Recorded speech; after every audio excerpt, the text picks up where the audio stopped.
ಗವಿಗಂಗಾಧರೇಶ್ವರ ದೇಗುಲಕ್ಕೆ ಹೋಗ್ತೀನಿ. ನಮ್ಮ ಪ್ರತಿನಿಧಿ ಭರತ್ ಈಗ ಸದ್ಯಕ್ಕೆ ಅಲ್ಲಿದ್ದಾರೆ. ಸೊ ಭರತ್, ಒಂದು ಖಗೋಳ ವಿದ್ಯಮಾನ, ಆಸ್ಟ್ರೋನಾಮಿಕಲ್ ಫೆನಾಮಿನನ್ ಅಂತ ಹೇಳಿದ ತಕ್ಷಣ ನಮಗೆ ನೆನಪಾಗೋದೆ ಬೆಂಗಳೂರಿಗರಿಗೆ ಗವಿಗಂಗಾಧರೇಶ್ವರ ದೇಗುಲ. ಸೊ ಈಗ ಇವತ್ತು ಒಂದು ಪ್ರಾಕೃತಿಕ ವಿಸ್ಮಯ ನಡೀತಾ ಇದೆ, ಖಗೋಳ ವಿಸ್ಮಯ ನಡೀತಾ ಇರೋದು. ಸೊ ಯಾವ ರೀತಿ ಆಚರಣೆಯನ್ನು ಅಲ್ಲಿ ಪಾಲಿಸಲಾಗ್ತಾ ಇದೆ, ಜೊತೆಗೆ ಜನ ಯಾವ ರೀತಿ ಮನೆಗಳಲ್ಲಿ ಪೂಜೆ ಅಥವಾ ಬೇರೆ ಬೇರೆ ಆಚರಣೆಯನ್ನು ಯಾವ ರೀತಿ ಮಾಡಬೇಕು ಅಂತ ಅರ್ಚಕರು ಏನು ಹೇಳ್ತಿದ್ದಾರೆ? ರಾಹುಲ್, ಖಗ್ರಾಸ ಚಂದ್ರಗ್ರಹಣ ಹಿನ್ನೆಲೆಯಲ್ಲಿ ಈಗ ಬೆಂಗಳೂರಿನ ಅತ್ಯಂತ ಪುರಾತನ ದೇವಾಲಯ ಆಗಿರುವಂತಹ ಗವಿ ಗಂಗಾಧರೇಶ್ವರ ದೇವಸ್ಥಾನ ಬೆಳಗ್ಗೆ 11 ಗಂಟೆಗೆ ಮುಚ್ತಾರೆ, ಅಂದರೆ ಕ್ಲೋಸ್ ಮಾಡ್ತಾ ಇದ್ದಾರೆ. ಸೊ ಈ ಹಿನ್ನೆಲೆಯಲ್ಲಿ ಈಗ ಬೆಳ್ಳಂಬೆಳಗ್ಗೆನೇ ಹೆಚ್ಚಿನ ಸಂಖ್ಯೆಯಲ್ಲಿ ಭಕ್ತರು ಬಂದು ಈಗ ಶಿವನ ದರ್ಶನವನ್ನು ಈಗ ಪಡೆದುಕೊಂಡು ಹೋಗ್ತಾ ಇರುವಂಥದ್ದು. ಜೊತೆಗೆ ಇವತ್ತು ಪೌರ್ಣಿಮೆ ಆಗಿರೋದ್ರಿಂದ ದೇವಸ್ಥಾನದ ಆವರಣದಲ್ಲಿ ಮತ್ತೊಂದು ಭಕ್ತಗಣದಿಂದ ಈಗ ನನ್ನ ದೃಶ್ಯಗಳಲ್ಲಿ ಕೂಡ ನಿಮಗೆ ತೋರಿಸ್ತೀನಿ. ಅಂದರೆ ಪೌರ್ಣಿಮೆ ಆಗಿರೋದ್ರಿಂದ ಈಗ ದೇವಸ್ಥಾನದ ಪ್ರಧಾನ ಅರ್ಚಕರಾಗಿರುವಂತಹ ಸೋಮ ಸುಂದರ ದೀಕ್ಷಿತ್ ಅವರ ಒಂದು ಸಾರಥ್ಯದಲ್ಲಿ ಭಕ್ತಗಣರಿಂದ ಒಂದು ಗುಹಗಿರಿ ಪ್ರದಕ್ಷಿಣೆ ಅಂತ ಹೇಳಿದ್ರೆ ಗವಿಗಂಗಾಧರೇಶ್ವರ ದೇವಸ್ಥಾನ ಏನು ಗುಹೆಯಲ್ಲಿ ನಿರ್ಮಾಣವಾಗಿದೆ, ಆ ದೇವಾಲಯದ ಒಂದು ಪ್ರದಕ್ಷಿಣೆ ಹಾಕುವಂತಹ ಕೆಲಸವನ್ನು ಕೂಡ ಮಾಡ್ತಾ ಇದ್ರು. ಅದರ ಜೊತೆಗೆ ಈಗ ಭಜನೆಯನ್ನು ಕೂಡ ಭಕ್ತರು ಮಾಡ್ತಾ ಇರುವಂಥ ದೃಶ್ಯ ದೇವಾಲಯದ ಹೊರಭಾಗದಲ್ಲಿ ಕಾಣಿಸ್ತಾ ಇದೆ. ಇನ್ನು ದೇವಾಲಯ ಒಳಭಾಗದಲ್ಲಿ ಈಗ ತಾನೇ ಈಗ ಶಿವನಿಗೆ ಒಂದು ಅಭಿಷೇಕ ಮಾಡೋದ್ರ ಮುಖಾಂತರ ಒಂದು ಮಹಾಮಂಗಳಾರತಿಯನ್ನು ಕೂಡ ಈಗ ಮಾಡಿರುವಂಥದ್ದು.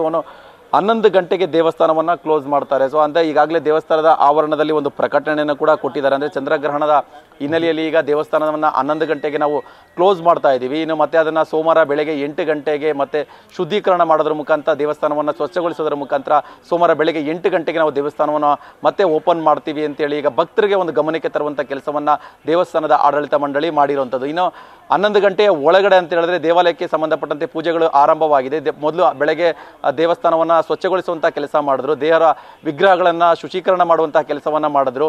ಜೊತೆಗೆ ಅದಾದ ನಂತರ ಒಂದಿಷ್ಟು ಅಲಂಕಾರವನ್ನು ಮಾಡಿದ್ರು. ಅದಾದ ನಂತರ ಅಭಿಷೇಕವನ್ನು ಮಾಡೋದ್ರ ಮುಖಾಂತರ ಈಗ ಮಹಾಮಂಗಳಾರತಿಯನ್ನು ಕೂಡ ಈಗ ಮಾಡಿರುವಂಥದ್ದು. ಜೊತೆಗೆ ಇವತ್ತು ವಿಶೇಷ ಏನಪ್ಪ ಅಂತ ಹೇಳಿದ್ರೆ ಕ್ಷೀರ ನೈವೇದ್ಯ, ಅಂದರೆ ಇವತ್ತಿನ ವಿಶೇಷ ಕ್ಷೀರ ನೈವೇದ್ಯ ಕೂಡ ಇರುತ್ತೆ. ಅದನ್ನು 11 ಗಂಟೆಗೆ ಮಾಡ್ತಾರೆ. 11 ಗಂಟೆಯ ಕ್ಷೀರ ನೈವೇದ್ಯ ಆದ ನಂತರ ದೇವಸ್ಥಾನವನ್ನು ಕ್ಲೋಸ್ ಮಾಡ್ತಾರೆ. ಇದರ ಜೊತೆಗೆ ಇವತ್ತು ಗ್ರಹಣ ಆಗಿರೋದ್ರಿಂದ ಯಾವುದೇ ರೀತಿಯ ಪ್ರಸಾದ ವಿನಿಯೋಗವನ್ನು ದೇವಸ್ಥಾನದಿಂದ ಆಗ್ತಾ ಇಲ್ಲ. ಯಾಕಂತ ಹೇಳಿದ್ರೆ ಈ ಸಂದರ್ಭದಲ್ಲಿ ಪ್ರಸಾದವನ್ನು ಕೊಡಬಾರ್ದು ಅನ್ನೋ ನಿಟ್ಟಿನಲ್ಲಿ ಒಂದು ಪದ್ಧತಿ ಇರೋದ್ರಿಂದ ದೇವಸ್ಥಾನದಲ್ಲಿ ಪ್ರಸಾದ ವಿನಿಯೋಗ ಕೂಡ ಮಾಡೋದಿಲ್ಲ ಅಂತೇಳಿ ಪ್ರಧಾನ ಅರ್ಚಕರು ಮಾಹಿತಿನ ಕೊಟ್ಟಿದ್ರು. ಇನ್ನು ಜನರು ಹಾಗೂ ಭಕ್ತಾದಿಗಳು ಗ್ರಹಣದ ಸಂದರ್ಭದಲ್ಲಿ ಯಾವ ರೀತಿಯಾಗಿ ನಡೆದುಕೊಳ್ಬೇಕು ಅನ್ನೋದನ್ನು ಕೂಡ ಪ್ರಧಾನ ಅರ್ಚಕರು ಹೇಳ್ತಾ ಇದ್ರು. ಅಂತ ಹೇಳಿದ್ರೆ ಸಹಜವಾಗಿ ಮನೆ ದೇವರುಗಳನ್ನು ಪೂಜೆ ಮಾಡಬೇಕು, ಮನೆಯಲ್ಲಿ ಕೂತು ದೇವರ ಜಪವನ್ನು ಮಾಡಬೇಕು ಅಂತೇಳಿ ಒಂದು ಸಲಹೆಯನ್ನು ಕೂಡ ಪ್ರಧಾನ ಅರ್ಚಕರು ಕೊಡ್ತಾ ಇದ್ರು.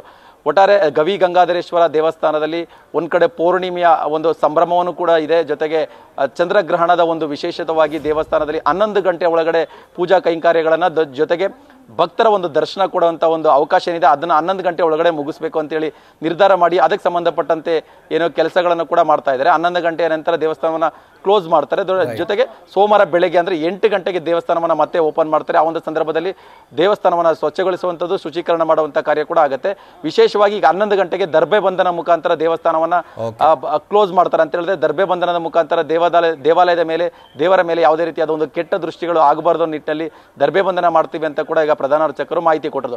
ಒಟ್ಟಾರೆ 11 ಗಂಟೆ ನಂತರ ಗವಿ ಗಂಗಾಧರೇಶ್ವರ ಸ್ವಾಮಿ ದೇವಾಲಯ ಕ್ಲೋಸ್ ಆಗುತ್ತೆ. ಸೋಮವಾರ ಬೆಳಗ್ಗೆ 8 ಗಂಟೆಗೆ ಮತ್ತೆ ಆರಂಭ ಆಗುತ್ತೆ. Rahul. Right Bharat, thank you ಡೀಟೇಲ್ಸ್ಗೆ. ನ್ಯೂಸ್ ಫಸ್ಟ್ ನಿರ್ಭೀತಿಯಿಂದ ನಿಮ್ಮ ಪರವಾಗಿ.